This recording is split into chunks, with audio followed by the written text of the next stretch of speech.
Hi, my name is Ying Gao and welcome to Dr. Gao's classroom.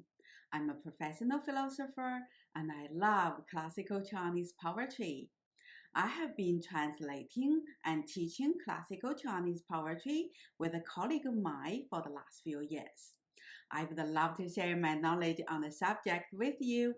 Your enjoyment is my command. Today, I'm going to talk about the last poem in Li Bai's set of 3 poems in the title of 长相思. The first poem is about a young scholar's longing for his love far away from him. I have made a video about this poem. Here's the link. The second poem is about a young woman missing her love who was at the northern frontier. The perspective in this poem is shifted from the young scholar in the first poem to a young woman who is missing her love. The manner her feelings are expressed are quite reserved and subtle, quite different from the first one. I also made a video for the second poem. Here's the link. You can compare the styles of these 2 poems and let me know which style you like the better.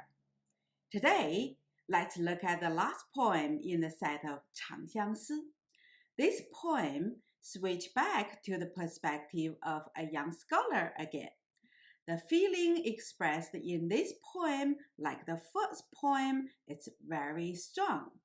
The young scholar missed his love so much that he hangs on to things left behind by his love, and wondering why she was not coming back.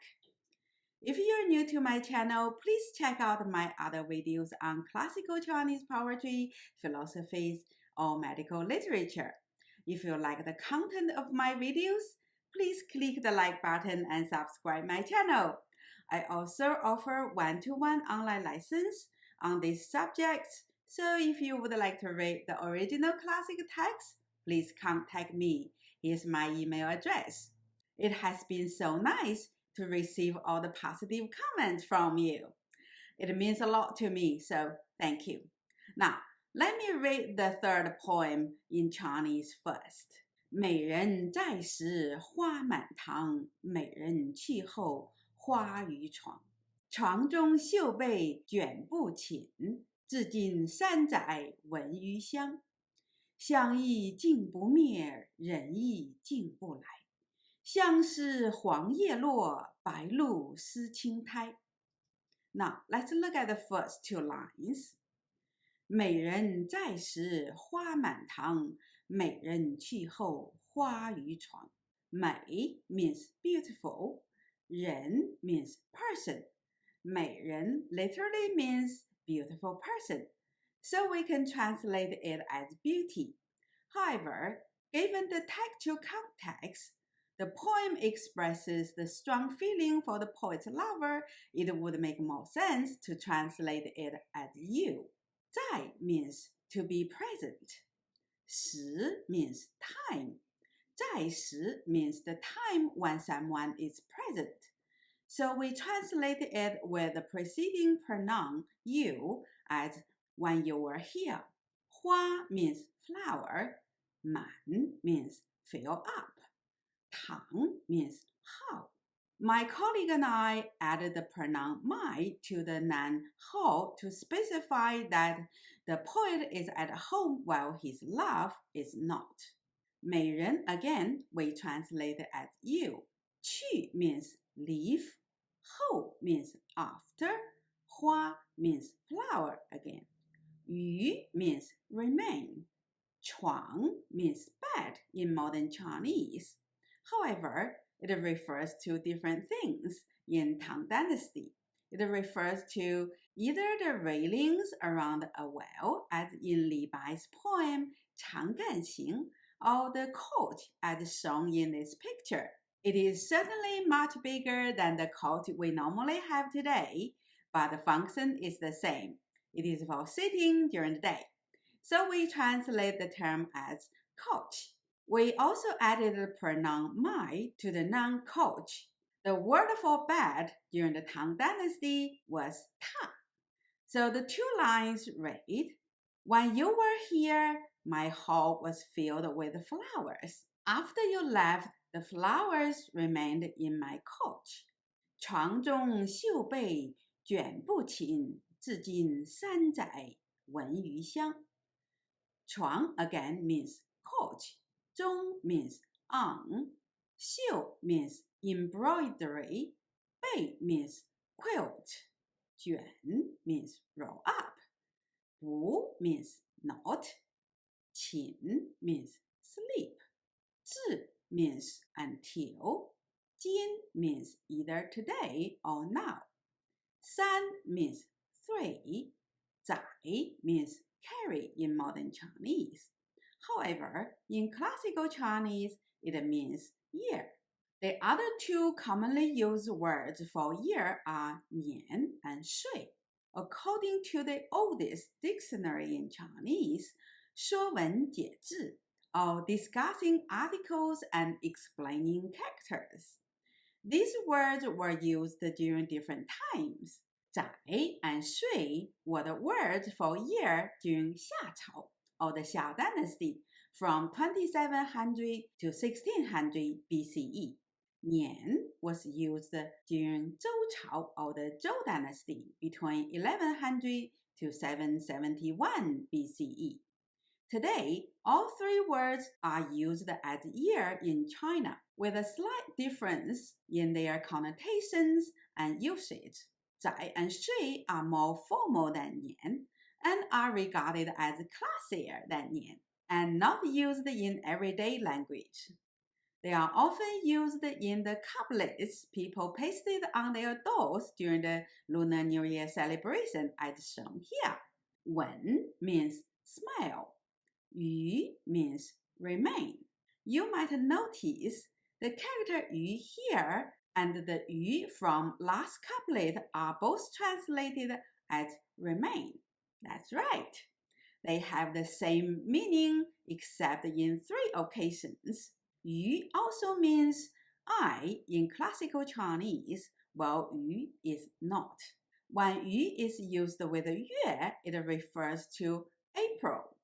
余 is also a surname that the other 余 is not. Xiāng means fragrance. So the two lines read, I roll up the embroidered quilt and never sleep on it. After 3 years, I can still smell your fragrance. 香亦竟不灭，人亦竟不来。香 means fragrance.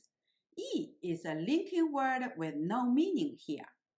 竟 means to the end or eventually, so we build into the tense structure of the sentence. 不 means not. 灭 means dissipated. 人 means person, but here it refers to the poet's love, so we translate the term as you. 亦 again is the linking word. 竟 has the similar meaning as the last one, so we translate it as have. 不 means not. 来 means come. So the two lines read, the fragrance has not dissipated, but you have not come. 相思黄叶落，白露湿青苔。相思 means love sickness. 黄 means yellow. 叶 means leaf. 落 means fall. 白 means white. 露 means dew. 白露 is also the name of the 15th section of the 24 solar seasons. It is a time when autumn ends and winter begins. 湿 means dampen. 青 means dark green. 苔 means moss. So the two lines read, the falling yellow leaves intensify my love sickness, while the autumn dew dampens the dark green moss. So like the first poem in this set, the third poem expresses the poet's feeling directly and intensely. The poem starts with two scenes of drastic contrast. When the poet's love was around, his hall was filled with flowers. while after she left, only the flowers remained around the coach. Some scholars believe that these contrasting scenes are reflections of the poet's mood rather than that of reality. When his love was around, he was happy as if his hall was filled with flowers. But after she left, the flowers only remind him what he has lost. The second couplet makes it very clear that the poet misses his love very much. He rolled up the quilt his love used to sleep in so that he could keep her scent a bit longer. In his confusing mind, it seems that her fragrance is still there even though she has left for 3 years. We know that the scent could not possibly last for 3 years. It is his imagination that keeps her presence in the form of her scent. The third couplet tells us why he still smells her fragrance, because he wants her to come back. He wonders what on earth has kept her away. How could she not come back? Her fragrance is still here. Surely she would come back. The feeling expressed in the last couplet is so intense that it brings tears to my eyes reading it. If you recall, in the first couplet, when the poet is thinking about his love, there were flowers around his coach, so it must be the springtime. However, at the last couplet, it is already the late autumn, while the leaves are turning yellow and start to fall. This means the poet has been thinking about his love all year round, and at the end of the year, his love sickness only intensified. What a love song! Like a symphony, the 3 poems in this set make a perfect ternary form. It starts with a scholar missing his love, follows by a young wife missing her husband. Then it switches back to the scholar again, lamenting that his love has been gone for 3 years and wondering why is she not coming back. This set of poems expresses the poet's feeling not only in the most beautiful imageries, but also with the most elegant structure. Here I have translated all 3 poems from the set of 长相思.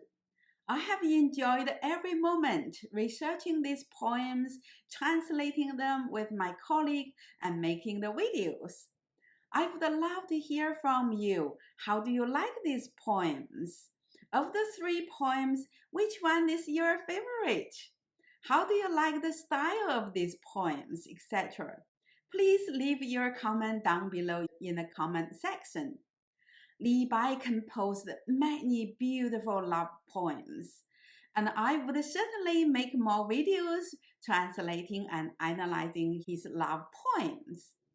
I would also like to give you more variety of love poems from the other poets from the Tang Dynasty. I'm currently researching and working with my colleague translating poems by Bai Ji, Li Xiāng, Wen Tingyun, and Du Mu.